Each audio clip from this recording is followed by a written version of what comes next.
Hello students, how are you? I hope all of you are fine. Student, today we are going to discuss a new topic, that is potential energy. In a previous lecture we had discussed about energy and kinetic energy. देखिए previous lectures में हमने discuss किया था mechanical energy के बारे में, and there are two types of mechanical energy. First is kinetic energy and second is potential energy. Previous video में हम डिस्कस कर चुके हैं काइनेटिक एनर्जी के बारे में, वर्क एनर्जी थ्योरम के बारे में डिस्कस कर चुके हैं. काइनेटिक एनर्जी एंड आपका मोमेंटम में क्या रिलेशन है, वो रिलेशन भी हम एस्टैब्लिश कर चुके हैं. आज हम डिस्कस करेंगे potential energy and types of potential energy, and इसी के साथ पोटेंशियल एनर्जी किस लिए डिफाइन किया गया है वो चीज भी हम यहाँ पे डिस्कस करेंगे.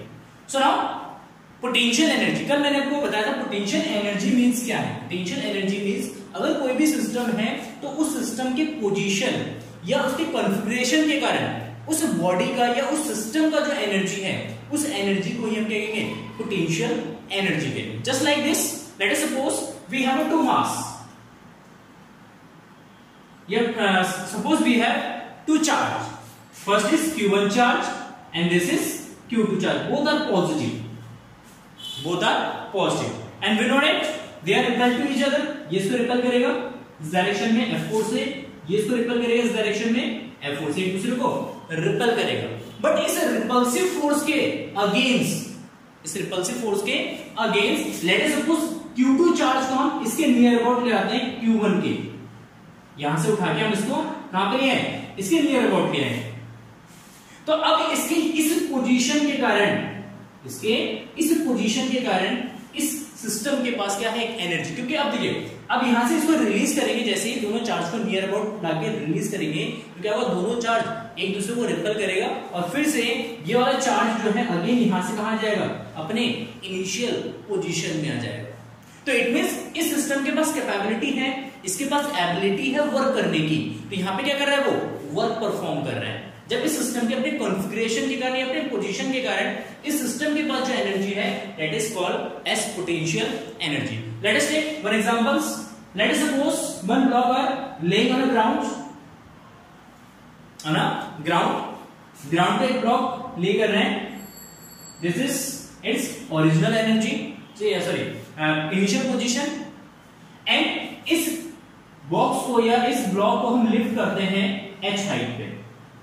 कहां पे लिफ्ट कर देते हैं इसको, h हाइट पे लिफ्ट करते हैं. कितने, सर्टेन h हाइट पे. जब इस ब्लॉक को h हाइट पे हम लिफ्ट करेंगे तो इस कंडीशन में इसके अपने पोजीशन के कारण, ये इसका पोजीशन हो गया फाइनल पोजीशन, तो इस ब्लॉक के फाइनल पोजीशन के कारण इसके पास एक एनर्जी है. क्योंकि अब यहां से जब इसको रिलीज करेंगे तो अगेन कहां आ जाएगा, वो ग्राउंड पे आ जाएगा. और इसके नीचे अगर कुछ भी रख देंगे तो क्या कर सकते हैं, इसको ब्रेक कर सकते हैं, इसको टर्न कर सकते हैं, इसको रोटेट करा सकते हैं. तो इसका मतलब अब इसके पोजीशन के कारण इसके पास क्या है, एक एनर्जी है, और उसी एनर्जी का यूटिलाइज करके वो क्या परफॉर्म कर सकते हैं, वर्क परफॉर्म कर सकते हैं. So now in this situation इस बॉडी के अपने पोजीशन या अपने कॉन्फ़िगरेशन के कारण इसके पास जो एनर्जी है that's energy is called potential energy. Now take some examples. Let us suppose we have a spring,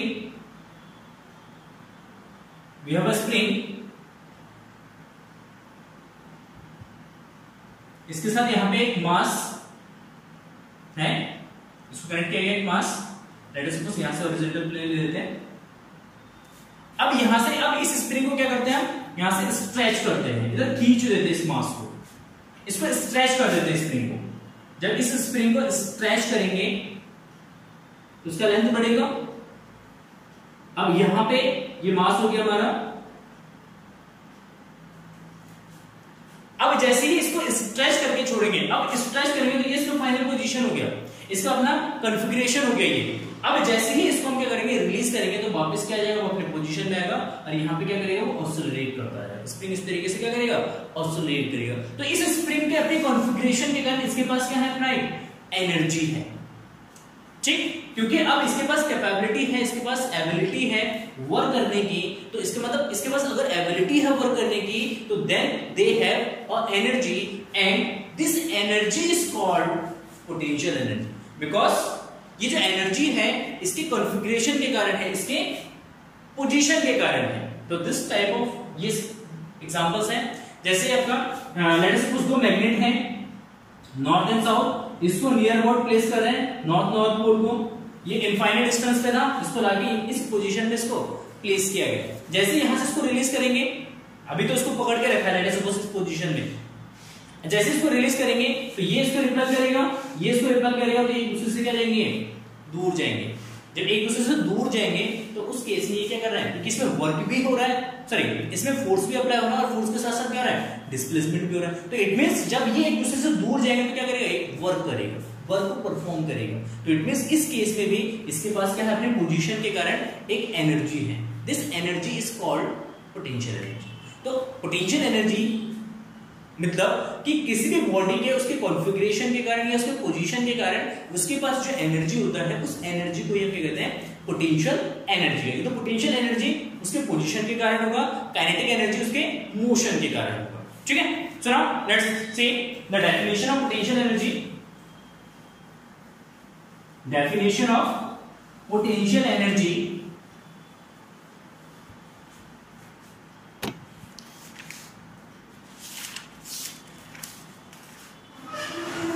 the potential energy is the energy, the potential energy is the energy which is stored, energy is stored in the body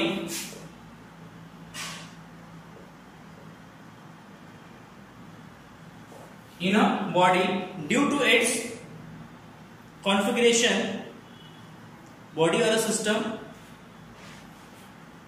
body or system, due to its position or its configuration,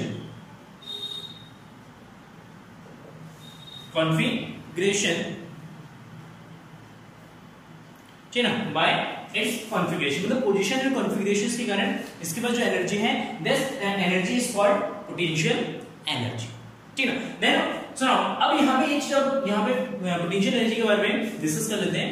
देखिए potential energy जो है आपका, जब हम किसी body पे work करते हैं, जब किसी बॉडी पे वर्क करते हैं तो अगर वो वर्क स्टोर हो रहा है, जैसे इस बॉडी को यहाँ से लिफ्ट करेंगे, जब इसको लिफ्ट करेंगे तो लिफ्ट करने के लिए हमें क्या करना पड़ेगा, यहाँ पे पहले वर्क करना पड़ेगा। मतलब बॉडी खुद से, मतलब ये जो ब्लॉक है वो खुद से यहाँ पे नहीं जा सकता है, किसी सर्टेन हाइट पे नहीं पहुंच सकता है, उसको हमें ले जाना पड़ेगा। मतलब उसको ए पोजीशन से बी पोजीशन तक ले जाने के लिए क्या करना पड़ेगा, इनिशियली हमें वर्क करना पड़ेगा। That's work are stored as a form of energy.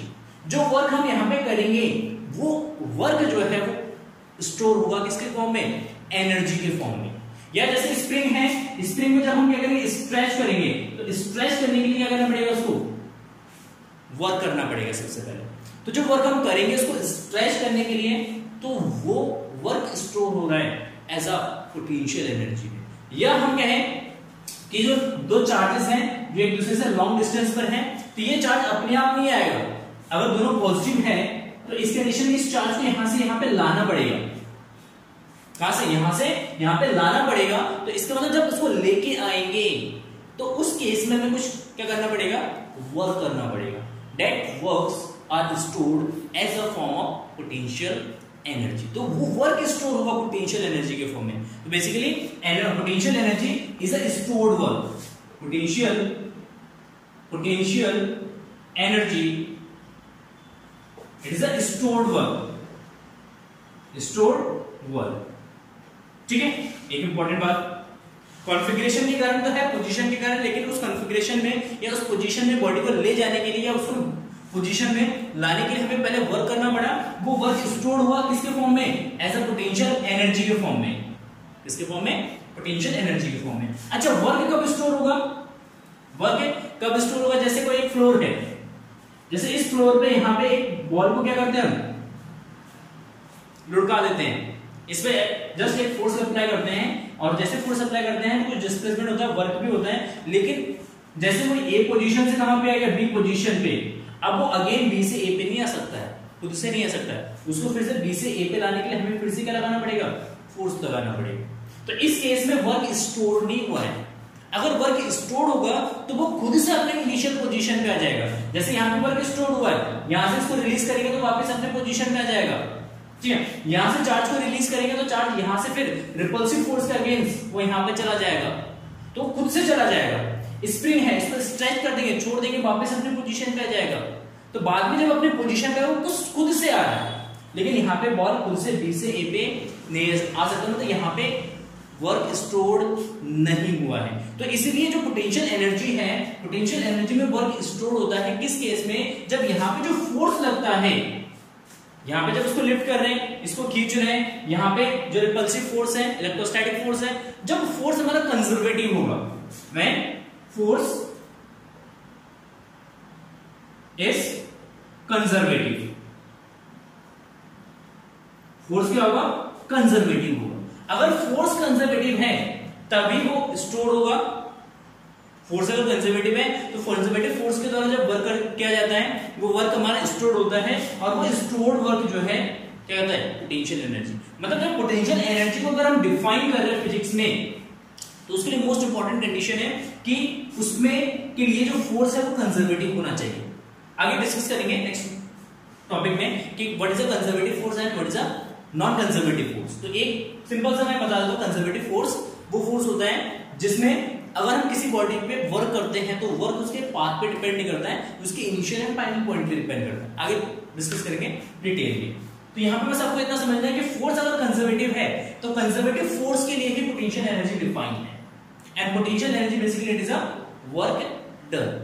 तो यहाँ पे जो इलेक्ट्रोस्टैटिक, जब दो चार्जेस के बीच में फोर्स लगता है, that is electrostatic force, and electrostatic force is a conservative force. तो इसलिए हम इलेक्ट्रोस्टैटिक में पोटेंशियल को डिस्कस करते हैं। यहाँ पे ग्रेविटी के अगेंस्ट, क्योंकि इसको ऊपर ले जाए तो ग्रेविटी इसको नीचे खींचेगा, तो यहाँ पे क्या वर्क करता है, ग्रेविटेशनल फोर्स। तो यहाँ पे जब ग्रेविटेशनल फोर्स वर्क कर रहा है, it means gravitational force is a conservative force. कौन सा फोर्स है, कंजर्वेटिव फोर्स, ठीक है। यहाँ पे जब स्प्रिंग को क्या करेंगे, स्ट्रेच करेंगे, तो यहाँ पे फोर्स वर्क करता है, इलास्टिसिटी वर्क करता है, रिस्टोरिंग फोर्स, ठीक है। तो इलास्टिक फोर्स इज अ, या restoring force is a conservative force. अगर तो मैग्नेट है, मैग्नेट के बीच में कोई फोर्स वर्क करता है तो that is magnetic force is also a conservative force. लेकिन यहाँ पे बॉल के केस में फोर्स क्या वर्क कर रहा है, जब बॉल आगे जाएगा तो यहाँ पे फ्रिक्शन वर्क करेगा बैकवर्ड डायरेक्शन में। जब फ्रिक्शन वर्क करेगा तो friction is a non conservative force, क्योंकि यहाँ पे फ्रिक्शन के द्वारा जो वर्क होता है वो स्टोर नहीं होता है, वो as a heat of form, sound के फॉर्म में, वाइब्रेशन के फॉर्म में वो क्या होता है, लॉस करता है, या लॉस हो जाता है, एनर्जी वहां पे कन्वर्ट हो जाता है दूसरे फॉर्म में, जो कि वहां पे लॉस हो जाता है पूरा का पूरा। तो यहाँ पे एनर्जी स्टोर नहीं होता। तो friction force is a non conservative force, ठीक है। आई होप क्लियर हो गया होगा concept of potential energy. So now let's see type of potential energy. Type of potential energy,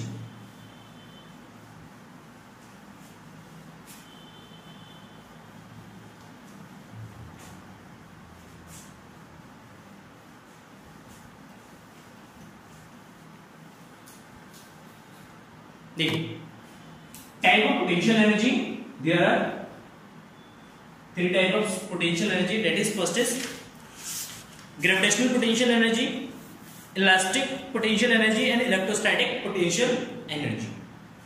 देखो gravitational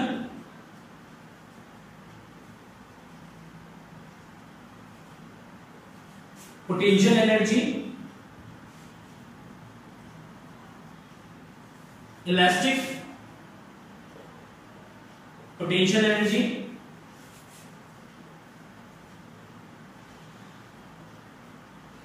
and next is electrostatics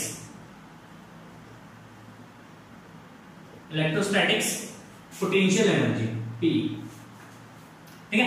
there are three types of potential energy: gravitational potential energy, elastic potential energy and electrostatic potential energy। and electrostatic potential energy में आपका magnetic भी आ जाता है और आपका electric भी आ जाता है। मतलब चार्ज के लिए भी हम डिस्कस करते हैं और मैग्नेट के लिए भी डिस्कस करते हैं, दोनों के लिए डिस्कस करते हैं, ठीक है। ग्रेविटेशनल पोटेंशियल एनर्जी डिस्कस करेंगे, इलास्टिक पोटेंशियल एनर्जी भी डिस्कस करेंगे, लेकिन इलेक्ट्रोस्टैटिक पोटेंशियल एनर्जी क्लास 12 में डिस्कस करेंगे, क्योंकि क्लास 12 में हम चार्ज के बारे में डिस्कस करते हैं, तो वही पढ़ेंगे इलेक्ट्रोस्टैटिक पोटेंशियल एनर्जी। इसलिए पोटेंशियल एनर्जी पढ़ते हैं क्योंकि gravitational force is a conservative force, elasticity it is also a conservative force, and electrostatics force, that is electric force or magnetic force are conservative force या conservative nature। तो इसलिए हम इसके बारे में डिस्कस करते हैं, ठीक है। सुनो, देखिए अब हम डिस्कस करते हैं ग्रेविटेशनल पोटेंशियल एनर्जी। तो नेक्स्ट स्लाइड डाल दीजिए आप, gravitational potential energy, gravitational potential energy, gravitational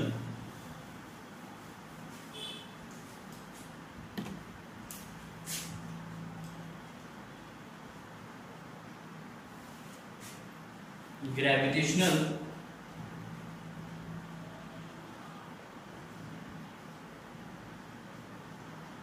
potential energy,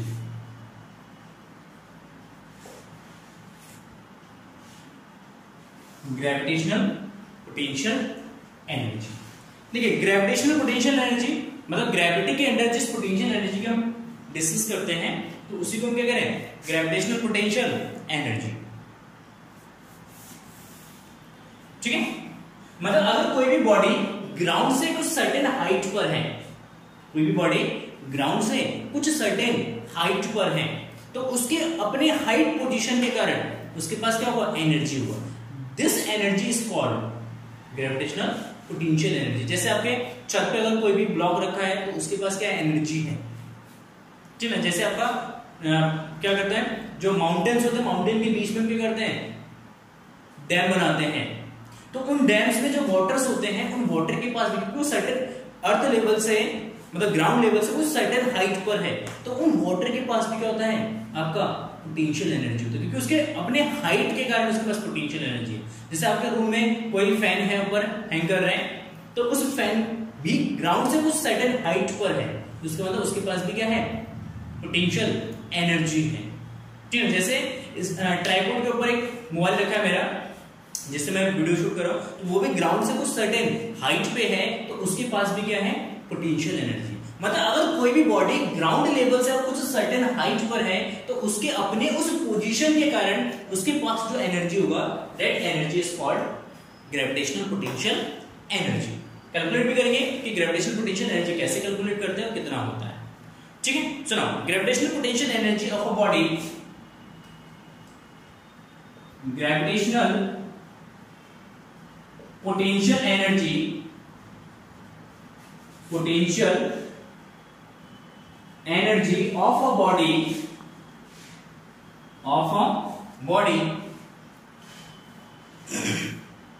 is the energy possessed by the virtue of its position, body possessed by the body by virtue possessed by the body by virtue of its position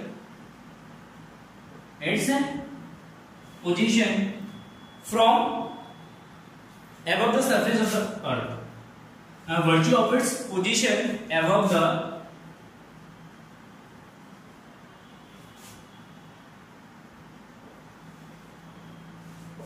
height, above the height from earth, मतलब अर्थ से कुछ certain height पर है, तो उसके position के कारण वो जितना एनर्जी कैरी करता है या जितना एनर्जी स्टोर करता है, that's energy is called gravitational potential energy, gravitational potential energy. सुनो, एक्सप्रेशन कैलकुलेट करते हैं, मतलब फॉर्मूला निकालते हैं, एक्सप्रेशन। सुनो, let us suppose a body or a block are laying on a ground level of mass m, इस मास को कुछ सर्टेन हाइट h पे इसको लिफ्ट किया जाता है, नेट हाइट इज h, और इसको यहां से यहां पे हमने लिफ्ट किया है, यहां से हमने इसको h हाइट पे लिफ्ट किया है। अगर इसको h हाइट पे लिफ्ट करेंगे देन इस पे ग्रेविटी वर्क करेगा इन दिस डायरेक्शन mg, मतलब इस mg के अगेंस्ट हम क्या कर रहे हैं, इस ब्लॉक को लिफ्ट कर रहे हैं। जब mg के अगेंस्ट इसको लिफ्ट करेंगे तो ग्रेविटेशनल फोर्स इस पे कितना वर्क करेगा, ठीक, then force on the block that is F is equal to mg। कितना फोर्स वर्क कर रहा है, mg force in a downward direction, इस डायरेक्शन में डाउनवर्ड डायरेक्शन में इसमें इतना फोर्स वर्क कर रहा है। देन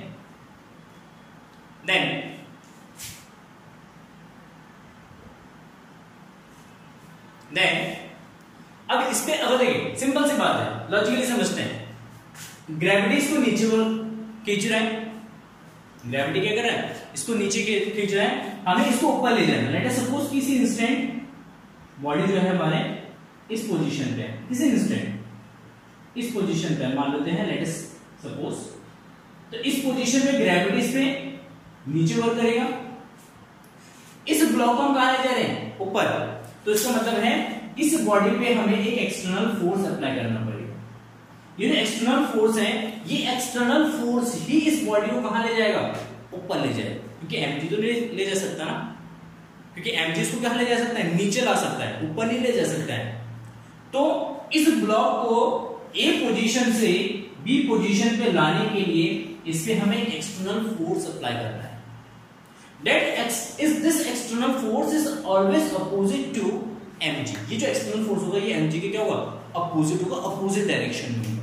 देन ऐसे लिखते हैं इसको,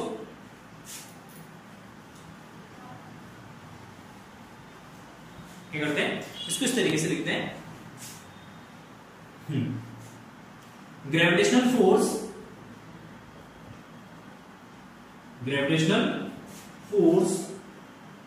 on the block, that is mg, then the external force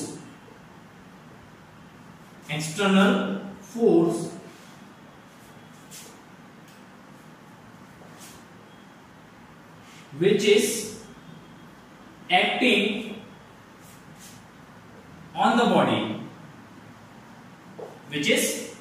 on the body, that is F external is equal to what, that is mg,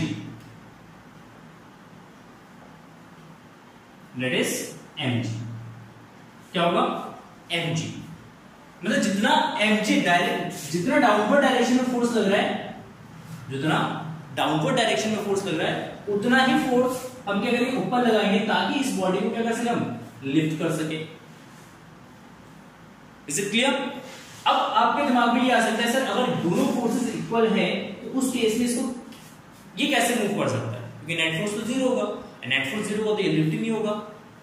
तो इट मींस यहां पे हम ऐसा अज्यूम करते, देखिए जब भी पोटेंशियल एनर्जी कैलकुलेट करना है, जब बॉडी को क्या करते हैं ना, मूव करते हैं। लेट अस सपोज कि बॉडी ए को ए से बी पे मूव करना है, ब्लॉक ए, किसी भी ब्लॉक को ए से बी पे उठाना, उसको राइज अप करना है, तो इस केस में हमेशा ग्रेविटेशनल फोर्स के इक्वल हम फोर्स लेते हैं। अगर इक्वल फोर्स लेंगे तो बॉडी मूव भी नहीं करेगा। तो इस केस में हम ऐसा लेट कर लेते हैं, ऐसा अज्यूम कर लेते हैं कि लेट अस सपोज अगर ग्रेविटेशनल फोर्स अगर 10 न्यूटन एक्ट कर रहा है इस पे डाउनवर्ड डायरेक्शन में, तो हम जो एक्सटर्नल फोर्स अप्लाई करेंगे वो एक्सटर्नल फोर्स अप्लाई करेंगे 10.0001 न्यूटन। तो डिफरेंस तो है ना, कितना, 0.001, बट नेग्लिजिबल है। तो इस केस में इन दोनों को अप्रोक्सीमेट में क्या कर सकते हैं, हम इक्वल ले सकते हैं। This two forces are equal. तो यहाँ पे एक चीज हमेशा याद रखना, जब भी हम ग्रेविटेशनल फोर्स पोटेंशियल एनर्जी की बात करते हैं, तो बॉडी को जब हम मूव करते हैं उसके इनिशियल पॉइंट से फाइनल पॉइंट तक, तो बॉडी को बहुत ही स्लोली मूव करते हैं। ऐसे नहीं कि यहाँ पे इसको पकड़ा, यहाँ पे ले गए अचानक से, मतलब यहां से यहां तक इसको लिफ्ट करने में मतलब जितना कम से कम टाइम लग सकता है उतना लगाएंगे। मतलब ऐसे नहीं बहुत फास्ट नहीं ले जाएंगे, क्योंकि अगर बॉडी बहुत फास्ट मूव करेगा तो उस केस में उसके पास क्या होगा, पोटेंशियल एनर्जी भी होगा। मतलब जो हम वर्क करेंगे उस वर्क का एक पार्ट किसमें जाएगा, पोटेंशियल सॉरी काइनेटिक एनर्जी में कन्वर्ट होगा according to work energy theorem. अगर बॉडी के पास वेलोसिटी है, बॉडी के पास क्या है, वेलोसिटी है, अगर वेलोसिटी होगा तो उसके पास जो हम वर्क करेंगे वो वर्क किस में कन्वर्ट होगा, काइनेटिक एनर्जी में कन्वर्ट होगा। तो यहाँ पे हमें काइनेटिक एनर्जी जीरो रखना है। काइनेटिक एनर्जी कितना रखना है, जीरो। काइनेटिक एनर्जी जीरो रखने के लिए v क्या होना चाहिए, zero. Zero means it is very very very negligible. मतलब ये जो है वेलोसिटी है वो लगभग लगभग 0.00001, मतलब जीरो को टेंड करेगा लेकिन जीरो के इक्वल नहीं होना चाहिए। मेन कॉन्सेप्ट है यहाँ पे पोटेंशियल एनर्जी का।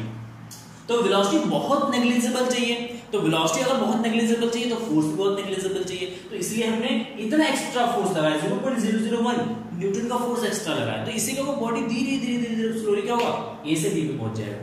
तो जब किसी बॉडी का पोटेंशियल एनर्जी कैलकुलेट करना है तो उस केस में हम क्या करेंगे कि उस बॉडी का जो नेट एक्सेलरेशन है वो जीरो रखना है, और एज वेल एज कोशिश करेंगे कि उसकी जो वेलोसिटी है वो जीरो रहे। और वेलोसिटी जीरो रखने के लिए हम क्या करेंगे कि जो उसका उस पे जो फोर्स एक्ट करेंगे तो जितना उस पे ग्रेविटेशनल फोर्स लग रहा है उतना ही लगभग लगभग एक्सटर्नल फोर्स को क्या करेंगे, अप्लाई करेंगे। तो E external is equal to mg as a magnitude, magnitude में इतना हो जाएगा। So now work done that is minus mg, that is minus mg। External force हो जाएगा माइनस के ऑपोजिट डायरेक्शन में, तो माइनस ले लेंगे। देन हाइट ऑफ या displacement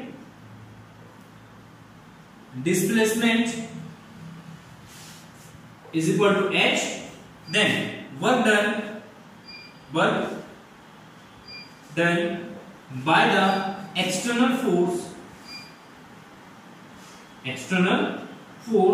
that is W is equal to F external dot h cos 0, क्योंकि W is equal to Fs cos theta, तो यहाँ पे क्या यूज करेंगे Fs, S क्या डिस्प्लेसमेंट h cos 0, मतलब दोनों सेम डायरेक्शन। डिस्प्लेसमेंट कहाँ जा रहा है, बॉडी ऊपर जा रहा है, बॉडी डिस्प्लेस कहाँ है, ऊपर हो रहा है।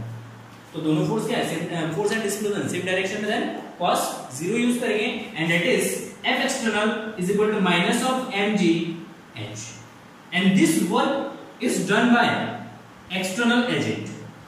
इतना जो वर्क है ये एक्सटर्नल एजेंट करेगा। तो यहाँ पे ग्रेविटी कितना वर्क कर रहा है, then work done by the gravity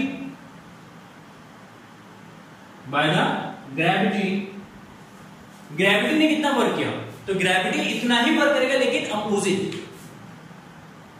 gravity का वर्क क्या होगा, अपोजिट, क्योंकि फोर्स अपोजिट है।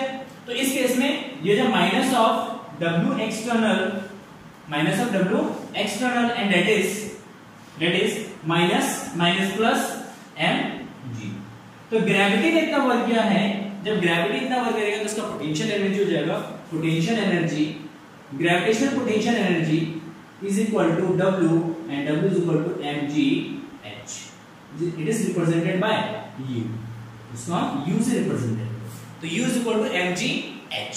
तो इस केस में जब किसी बॉडी को h हाइट पे लिफ्ट करते हैं, h हाइट पे उसको राइज करते हैं, तो उस केस में h हाइट पे उस बॉडी के पास जो एनर्जी है that is equal to mg h। This is called gravitational potential energy. तो ये हमारे क्या है, ग्रेविटेशनल पोटेंशियल एनर्जी है mg h। मतलब अब यहां से इसको जब रिलीज करेंगे तो कितना वर्क करेगा, mg h वर्क करेगा। तो पोटेंशियल एनर्जी का कांसेप्ट को अगर हम दूसरे वे में समझे, देखिए 3-4 पॉइंट्स है। कंजर्वेटिव फोर्स के लिए है, वर्क स्टोर होता है, ठीक है। तीसरी चीज कि पोटेंशियल एनर्जी का कॉन्सेप्ट फिजिक्स में इसलिए लाया गया है ताकि वर्क के कॉन्सेप्ट को हम क्या कर सके, इजी कर सके। सिंपल है। अब अगर हमें हाइट पता है, मास पता है, g का वैल्यू में पता ही होता है कि अब जब इस बॉडी को यहां से रिलीज करेंगे तो कितना वर्क करेगा, तो work is equal to mgh, formula पता है हमें, ठीक है। तो ये वर्क के कॉन्सेप्ट को भी क्या करता है, इजी करता है। पोटेंशियल एनर्जी के कॉन्सेप्ट से हम क्या कर सकते हैं, वर्क को बहुत इजी वे में कैलकुलेट कर सकते हैं, ठीक है। अगर नॉन कंजर्वेटिव अगर नॉन वेरिएबल फोर्स है या वेरिएबल फोर्सेस है, वेरिएबल फोर्सेस में भी हम वर्क जो है इजीली बहुत आसानी से कैलकुलेट कर सकते हैं। तो नेक्स्ट की पोटेंशियल एनर्जी जो है वर्क के कॉन्सेप्ट को क्या करता है, इजी करता है। Clear? This is potential energy, gravitational potential energy. Next, potential energy of a spring. Potential energy of a spring मतलब एक स्प्रिंग की पोटेंशियल एनर्जी कितना, that is elastic potential energy. Next video में डिस्कस करेंगे conservative and non conservative force. ठीक है, आज हम ओनली पोटेंशियल एनर्जी डिस्कस करते हैं। तो next topic is potential energy of a spring.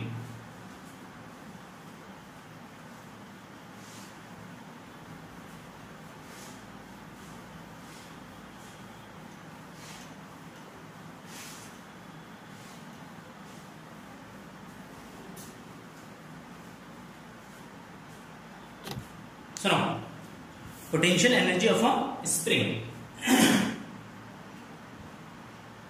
Potential energy of a spring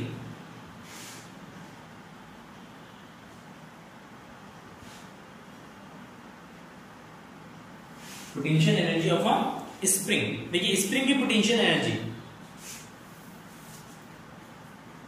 spring की potential energy. So now let us suppose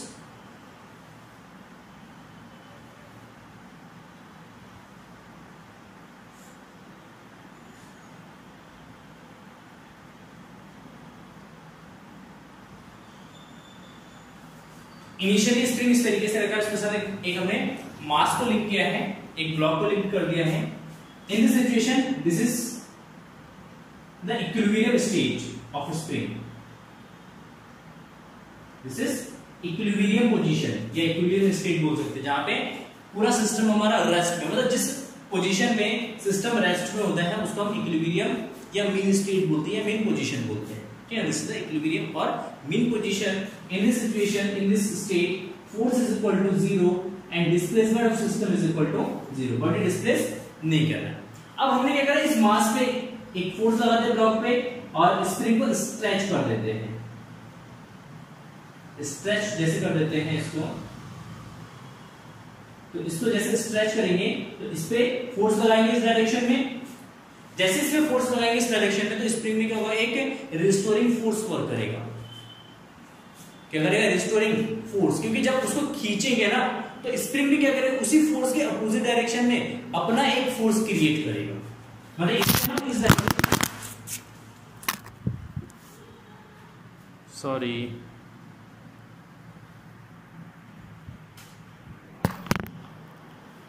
देखिए इस केस में लेट अस सपोज कि अगर हम इस डायरेक्शन में एक एक्सटर्नल फोर्स अप्लाई करते हैं तो इस एक्सटर्नल फोर्स के अपोजिट डायरेक्शन में क्या होगा, एक रिस्टोरिंग फोर्स वर्क करेगा in this direction. This force act is called restoring force. Restoring force मतलब ये स्प्रिंग को रीस्टोर करेगा। रीस्टोर करने का मतलब है कि वो स्प्रिंग को उसके इनिशियल पोजीशन पे लाएगा, क्योंकि यहां से जैसे एक्सटर्नल फोर्स को अगर हम छोड़ देते हैं, एक्सटर्नल फोर्स को यहां से हटा देंगे तो स्प्रिंग का इनिशियली अपने पोजीशन में आएगा। तो जब इनिशियली अपने पोजीशन पे आएगा तो उस केस में स्प्रिंग पे एक फोर्स एक्ट करता है, उसके अंदर एक फोर्स एक्ट करता है, that force is called restoring force. ठीक है, अगेन अगर इस स्प्रिंग को कंप्रेस कर देते हैं, क्या कर देते हैं, यहां पे इसको हम कंप्रेस कर देते हैं,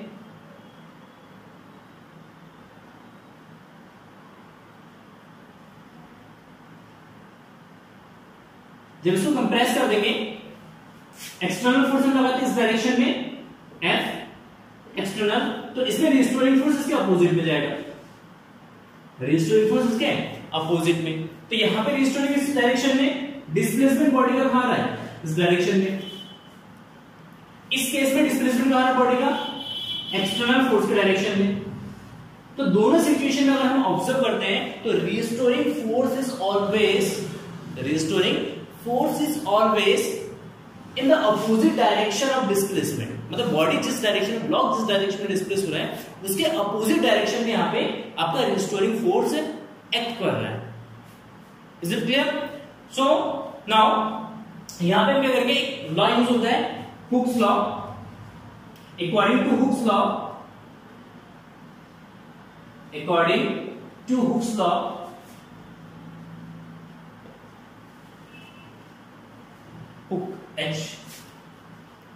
H-O-O-K, Hooke's law,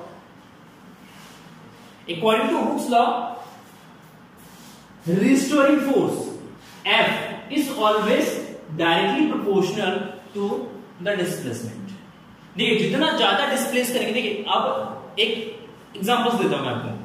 जैसे एक स्प्रिंग लिया, उसको पहले इनिशियली खींचेंगे तो आपको कम फोर्स लगाना पड़ेगा, लेकिन जैसे जैसे उसको खींचते जाएंगे तो फोर्स जो है क्या हो जाएगा, इंक्रीज करना पड़ेगा। मतलब जितना ज्यादा वो डिस्प्लेस होता जाएगा, जितना उसकी लेंथ इंक्रीज होता जाएगा, वैसे वैसे आपको ज्यादा फोर्स लगाना पड़ेगा। मतलब यहाँ पे जो रिस्टोरिंग फोर्स होता है, जैसे जैसे बॉडी या स्प्रिंग का जो डिस्प्लेसमेंट है वो बढ़ता है या स्प्रिंग ज्यादा खींचता है, तो उस कंडीशन में डिस्प्लेसमेंट ज्यादा होता है और रिस्टोरिंग फोर्स भी इंक्रीज होता है। तो उसी रिस्टोरिंग फोर्स के अगेंस्ट आपको खींचना पड़ रहा है, तो इसलिए ज्यादा फोर्स लग रहा है। तो इसका मतलब यहाँ पे according to Hooke's law the restoring force F is always proportional to displacement and it is opposite to displacement. Negative sign indicate that the restoring force is always opposite to the displacement. ये हमेशा क्या होगा, opposite होगा। Compress करेंगे restoring force इस direction में, displacement इस direction में। स्ट्रेच करेंगे तो डिस्प्लेसमेंट इस डायरेक्शन में, restoring force उसके opposite डायरेक्शन में। So this negative sign indicate that the restoring force and displacement always are in opposite direction.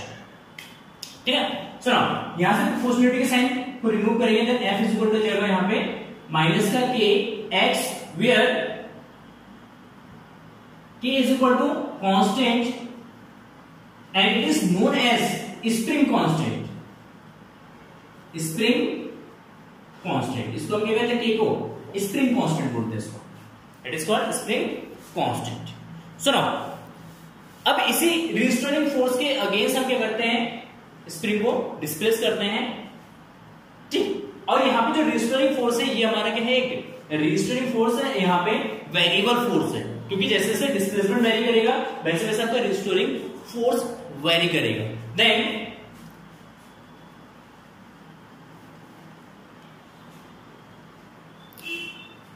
Work done, सुनो work done by the spring force या restoring force,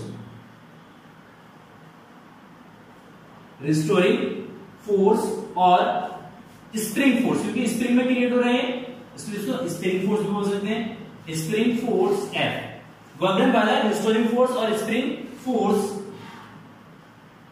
to displace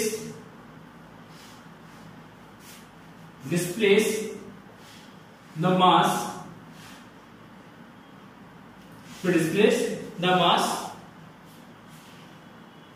the work done by the restoring force or spring force to displace the mass and a small extension for a small extension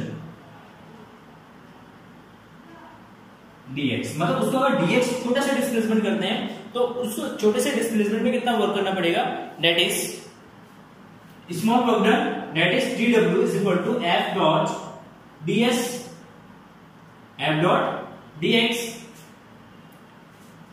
सुनो f dot dx, तो dw is equal to f dot dx, f is equal to what, minus kx into dx। ये तो छोटा सा displacement करने में work done होगा, that is minus kx dx, छोटा सा वर्क डन हो जाएगा ये। लेकिन अब लेट अस सपोज कि बॉडी इनिशियली उसके मीन पोजीशन पे है और मीन पोजीशन से उसको x डिस्प्लेस किया जाता है, अगर उसको x डिस्प्लेसमेंट किया जाएगा तो टोटल वर्क डन कितना होगा, ठीक है। So now total work done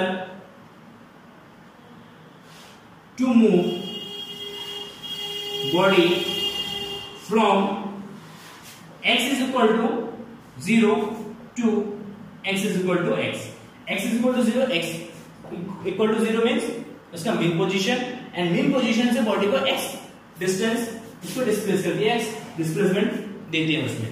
तो यहाँ पे जो total work done w is equal to integration of minus of K X of D X, limit 0 to x, तो लिमिट इंट्रोड्यूस करेंगे यहाँ पे 0 to x, so now minus K, देखिए यहाँ पे x की पावर 1, इंटीग्रेशन में फॉर्मूला बताया मैंने आपको, x की power n of dx is equal to x की power n plus 1 divide by n plus 1, so now x की पावर 1, तो इट मींस x की power 1 plus 1 divided by 1 plus 1 and limit is x to 0, तो 1 plus 1 2, तो minus 1 by 2k x square x to 0 limit हो जाएगा, तो upper limit minus lower limit, तो x square minus 0 that is minus 1 by 2 kx,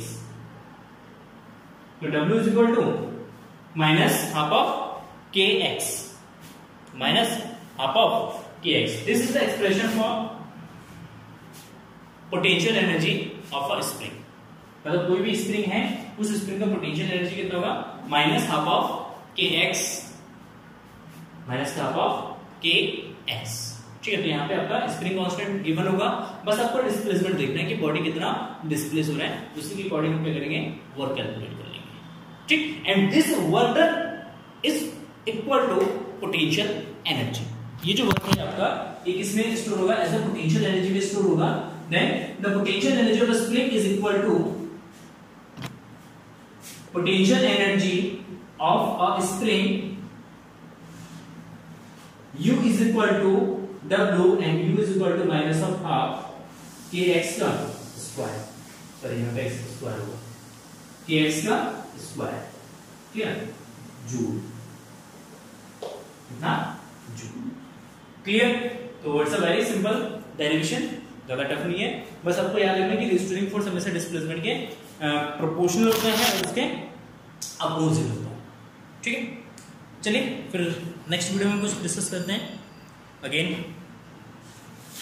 conservative and non conservative force discuss करते हैं, और उसके बाद conservative force and potential energy में रिलेशन देखते हैं कि क्या रिलेशन, ठीक। Thank you for watching this video and have a nice day, bye bye.